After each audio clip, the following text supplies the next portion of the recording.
राज्याचे उपमुख्यमंत्री श्री एकनाथ शिंदे यांना की त्यांनी त्यांचं मनोगत व्यक्त करावं.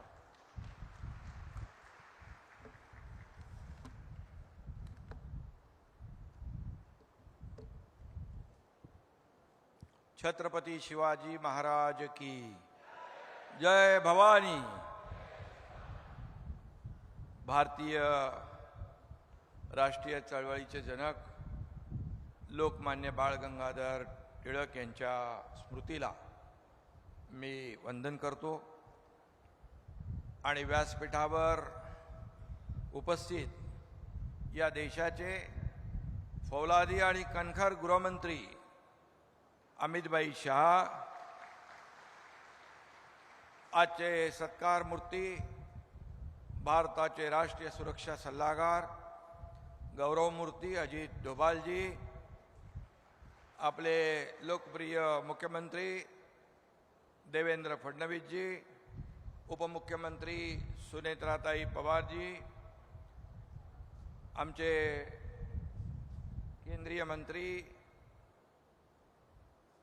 आमच्या सहकारी मंत्री आणि सर्व व्यासपीठावरील सन्माननीय मान्यवर, लोकमान्य टिळक स्मारक ट्रस्टचे अध्यक्ष डॉक्टर रोहित टिळक आणि ट्रस्टचे सर्व पदाधिकारी आणि सर्व मान्यवर, बांधव भगिनींनो आणि पत्रकार मित्रांनो, आज 1 ऑगस्ट देशाला स्वराज्याचा मंत्र देणाऱ्या लोकमान्य बाळ गंगाधर टिळक यांच्या पुण्यतिथीचा दिवस. त्यांच्या स्मृतींना खऱ्या अर्थाने पुन्हा एकदा मी अभिवादन करतो. 1 ऑगस्ट म्हटलं की संपूर्ण देशाला आणि महाराष्ट्राला उत्सुकता असते की लोकमान्य टिळक राष्ट्रीय पुरस्काराची, आणि आम्ही देखील भाग्यवान आहोत की अनेक वेळा या पुरस्कार सोहळ्याला उपस्थित राहण्याचं भाग्य आम्हाला मिळालं. 2023 साली या देशाचे लोकप्रिय आणि यशस्वी प्रधानमंत्री नरेंद्र मोदीजी यांना हा पुरस्कार प्रदान करण्यात आला होता. यापूर्वी श्रद्धेय अटल बिहारी वाजपेयी यांच्यासह अनेक मान्यवरांना आजवर या पुरस्काराने सन्मानित केलेलं आहे. आज याच पुरस्काराच्या गौरवशाली परंपरेमध्ये देशाचे राष्ट्रीय सुरक्षा सल्लागार अजित डोभालजी यांचं नावही जोडलं गेलेलं आहे आणि ही आपल्यासाठी आनंदाची, अभिमानाची बाब है. इसी पुण्यभूमि से लोकमान्य तिलक जी ने देश को स्वराज्य का मंत्र दिया था. देश की सुरक्षा के लिए अपना जीवन समर्पित करने वाले एक महान व्यक्तित्व का उसी पुणे में सम्मान हो रहा है. इससे बड़ी खुशी क्या हो सकती है. शेक्सपियर कह गए थे नाम में क्या रखा है, लेकिन मैं कहता हूं अजित डोभाल सिर्फ नाम ही काफी है.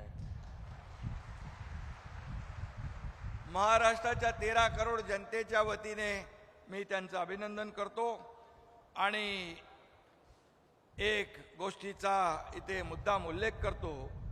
देश की सीमाओं की रक्षा के लिए अपने छाती की ढाल बनाने वाले डोभाल जी को अमित भाई के हाथों ये पुरस्कार दिया जा रहा है. ये दुग्ध शर्करा योग है, ये संजोग है. ये सिर्फ एक महान व्यक्ति दूसरे महान व्यक्ति का सम्मान नहीं है. एक तरफ देश का आंतरिक सुरक्षा को नई दिशा देने वाले, नक्सलवाद को समाप्त करने वाले, सफाया करने वाले और देशद्रोहियों का खात्मा करने वाले गृह मंत्री अमित भाई शाह, और दूसरी तरफ देश की सीमाओं की रक्षा करने वाले और राष्ट्रीय सुरक्षा को ताकत देने वाले रणनीतिकार अजित डोभाल जी. यह भारत की राष्ट्रनिष्ठा, राष्ट्र शक्ति और राष्ट्रीय सुरक्षा की संकल्पना को नमन करने का समारोह है. और मैं यह भी कहूंगा कि 2014 में इस कल्याणकारी सुराज्य की सरकार की स्थापना मोदी जी ने की. अमित भाई तो उनके साथ साहेब के तरीके से खड़े थे. हम सिर्फ राम नहीं कहते, साथ में लक्ष्मण का नाम भी लेते हैं. राम लक्ष्मण की जोड़ी कहते हैं. वैसे देश की राष्ट्रप्रेमी जनता आज मोदी शाही कहती है, यह भी हमारे लिए बहुत ही गर्व की बात है। लोकमान्य तिलक जी ने हमें स्वराज का महामंत्र दिया और आज हमारा देश उस स्वराज की सुरक्षा का मंत्र दुनिया को, विश्व को दे रहा है। ये हमारे लिए गौरव की बात है। इस मंत्र की रचना डोभाल साहब ने आदरणीय प्रधानमंत्री और आदरणीय केंद्रीय गृह मंत्री के मार्गदर्शन में कर रहे हैं। लोकमान्य तिलक और अजीत डोभाल जी का दौर तो वैसे अलग अलग है, लेकिन जब हम देश हित और इंटेलिजेंस की बात करते हैं, उस नजरिए से देखते हैं, तो डोभाल जी और लोकमान्य तिलक जी के आदर्शों पर ही चलने वाले एक व्यक्तित्व के रूप में आपको दिखाई पड़ेंगे, जिसका उल्लेख डॉक्टर रोहित जी ने भी किया है। ब्रिटिश साम्राज्य की नींव हिलाने के लिए लोकमान्य तिलक जी ने खुद का एक समांतर काउंटर इंटेलिजेंस नेटवर्क तैयार किया था।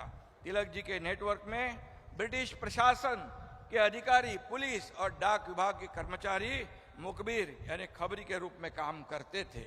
ब्रिटिश क्या कार्रवाई करने वाली है, इसकी खबर लोकमान्य तिलक जी को पहले ही मिल जाती है और डोभाल जी और हमारे इंटेलिजेंस एजेंसियों का नेटवर्क भी लोकमान्य तिलक जी के आदर्श पर चला रहे।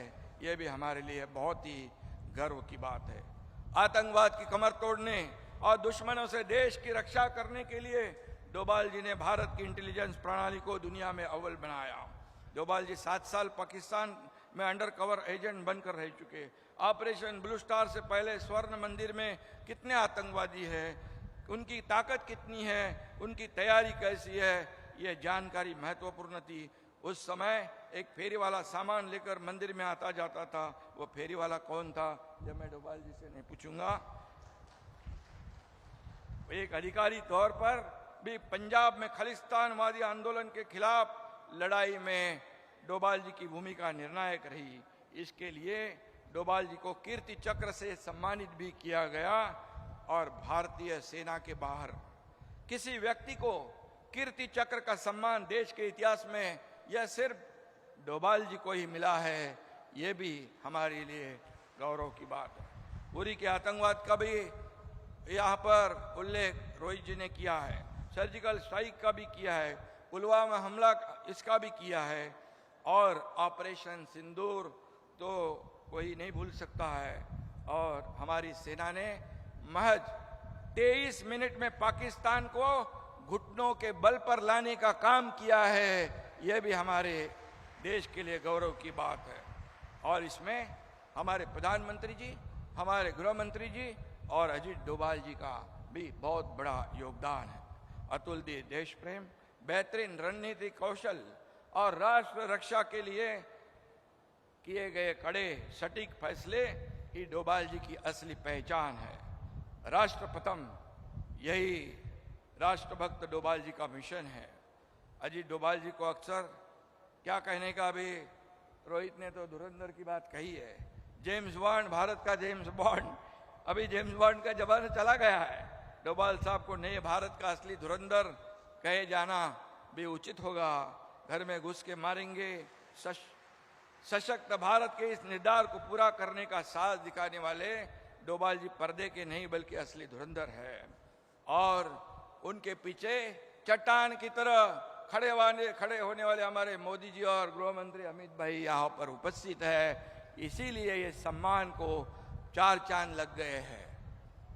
डोभाल जी के युद्ध के मैदान में सीधे लड़ने वाले सैनिक नहीं, लेकिन उन्हें देखकर एक ही 2 पंक्तियां कहता हूं, सीमाएं सिर्फ नक्शों में नहीं होती, सीमाएं सिर्फ नक्शों में नहीं होती, उन्हें हौसलों से भी महफूज रखा जाता है। ये 2 पंक्तियां ही डोभाल जी का पूरा प्रोफाइल बताती है। और इसलिए 2014 से पहले देश की परिस्थिति हमने देखी है। धमाकों की घटनाओं से कांपता भारत हमने देखा है। 2014 के बाद सुरक्षित भारत भी हमने देखा है। मोदी जी देश को आगे बढ़ा रहे हैं, इसमें डोभाल साहब का भी योगदान है.